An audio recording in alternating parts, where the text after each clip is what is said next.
Assalamualaikum warahmatullahi wabarakatuh. Perkenalkan, nama saya Nur Aini dengan email 0212 11027. Video ini saya buat untuk memenuhi tugas mata kuliah dasar-dasar AMDAL. AMDAL merupakan instrumen penting untuk melindungi lingkungan, mendukung keberlanjutan, meningkatkan transparansi dan partisipasi publik, memastikan kepatuhan hukum, dan mendukung manfaat ekonomi serta sosial dalam proyek pembangunan. Dengan melakukan AMDAL dapat diidentifikasi dan dikelola dampak negatifnya terhadap lingkungan sehingga masyarakat dan alam dapat terlindungi sambil mendorong pembangunan yang berkelanjutan. Nah, di sini saya akan membahas mengenai proyek rencana pembangunan Bandar Udara Kabupaten Nias Selatan, Provinsi Sumatera Utara.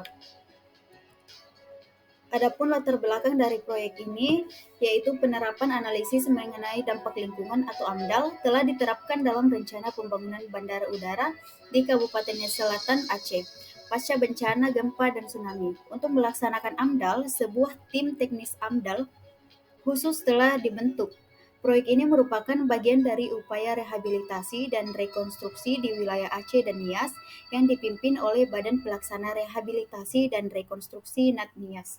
Koordinasi dalam proyek ini dilakukan dengan Satuan Kerja atau Satker BBR, pemeliharaan rehabilitasi, peningkatan pembangunan sarana dan prasarana transportasi Nias. Adapun pemrakarsa dari proyek ini, yaitu pemrakarsa kegiatan pembangunan Bandar Udara Nias adalah BRR, pemeliharaan, rehabilitasi, peningkatan dan pembangunan sarana dan prasarana transportasi Nias, dan pemerintah Kabupaten Nias Selatan. Adapun tim ahli dari proyek ini, yaitu Insinyur Edi Utama SMHK sebagai ketua, Waana Soki Bolo sebagai sekretaris, Salmonis Gersang sebagai anggota, Insinyur Wiman sebagai anggota, Hamsa Lubi sebagai anggota, Dr. Imam Santoso sebagai anggota, dan Widi Handoyo sebagai anggota. Selanjutnya adalah aktivitas proyek.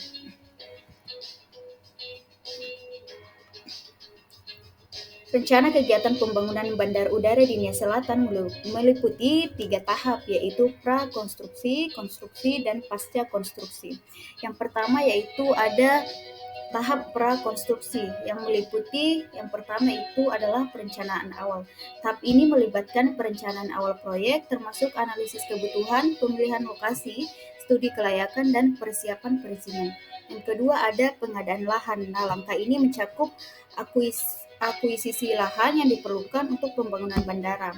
Hal ini bisa melibatkan negosiasi dengan pemilik tanah dan proses pembelian lahan. Yang ketiga ada perizinan. Nah, perizinan ini melibatkan persetujuan dari pihak berwenang, termasuk persetujuan lingkungan, izin konstruksi, dan perizinan lain yang diperlukan. Yang keempat ada desain dan engineering. Pembangunan bandara melibatkan perencanaan teknis dan desain fasilitas bandara, termasuk landasan pacu, terminal penumpang, apron, dan fasilitas pendukung lainnya. Selanjutnya adalah tahap konstruksi. Nah, tahap konstruksi ini meliputi 3. Yang pertama yaitu konstruksi infrastruktur. Tahap konstruksi melibatkan pembangunan fisik infrastruktur bandara seperti landasan pacu, taxiway, terminal, gedung-gedung, listrik, air dan sanitasi, serta perkerasan dan fasilitas pendukung lainnya. Yang kedua ada manajemen proyek. Nah, manajemen proyek ini merupakan proses manajemen proyek memantau dan mengelola jadwal, anggaran, dan sumber daya manusia selama tahap konstruksi. Hal ini mencakup pengawasan pekerjaan konstruksi dan koordinasi subkontraktor.